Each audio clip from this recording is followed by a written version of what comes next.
Alasan menolak risalah.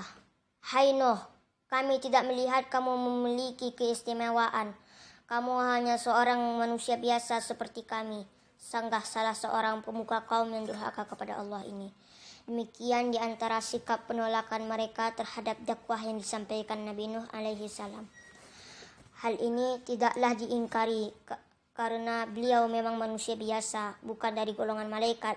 Meskipun demikian, beliau memiliki kewajiban untuk tetap menyampaikan dakwah kepada kaumnya itu, sesuai tugasnya sebagai seorang rasul utusan yang dipilih oleh Rabb semesta alam.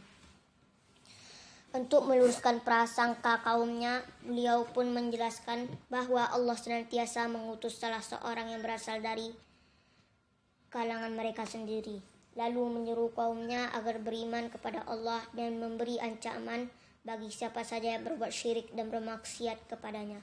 Sungguh, ucapan dan prasangka mereka hanyalah alasan yang dibuat-buat mereka, karena tujuan mereka yang sebenarnya adalah menolak dan mengingkari dakwah Nabi Nuh. Bahkan seandainya para utusan Allah berasal dari kalangan malaikat, sebagaimana yang diharapkan, mereka akan tetap mengingkarinya.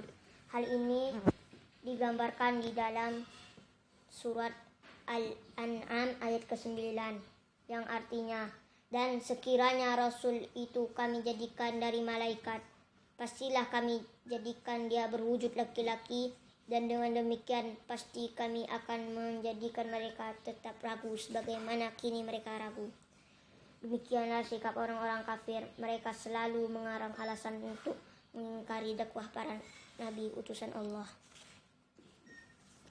Perdebatan panjang. Ketika mengetahui bahwa dakwah Nabi Nuh alaihissalam hanya diikuti oleh beberapa kalangan dari kelompok orang-orang fakir dan masyarakat yang lemah, kaum yang menyimpang dari tauhid ini pun mulai berani menyerang beliau. Orang-orang kafir selalu memojokkan dan menghina pengikut para nabi di setiap zaman. Demikianlah yang mereka lakukan kepada para pengikut Nabi Nuh.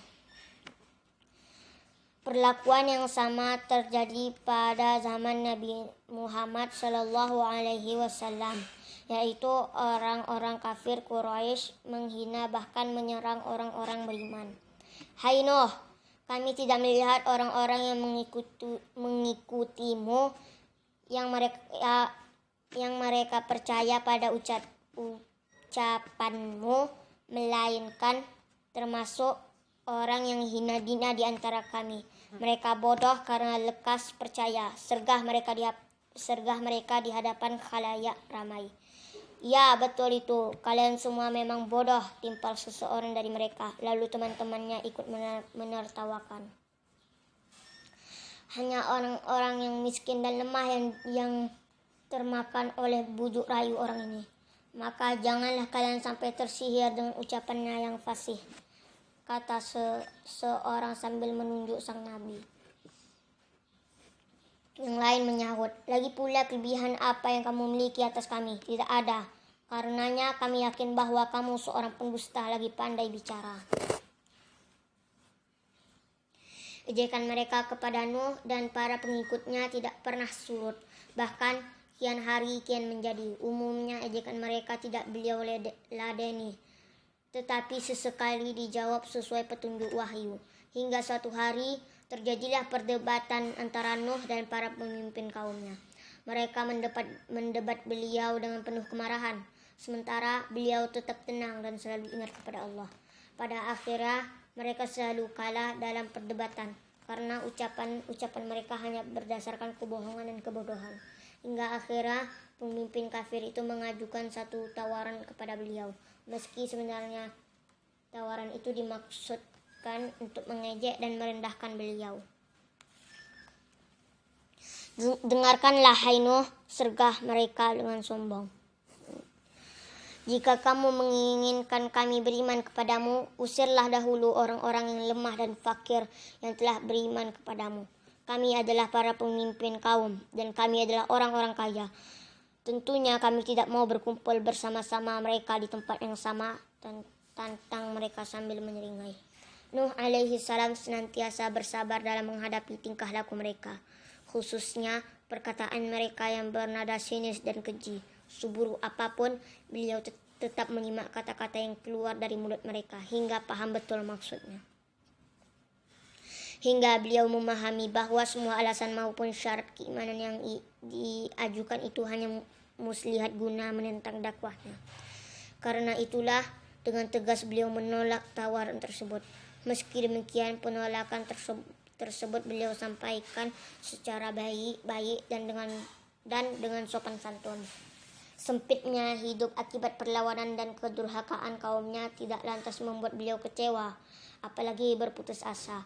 Bahkan tidak ada secuil pun dendam beliau terhadap kaumnya. Justru sebaliknya, beliau semakin dekat dengan Allah Azza wa Jalla dan berharap kebaikan darinya atas dakwah yang beliau sampaikan. Wahai kaumku, sungguh aku sekali-kali tidak akan pernah mengusir orang-orang yang beriman.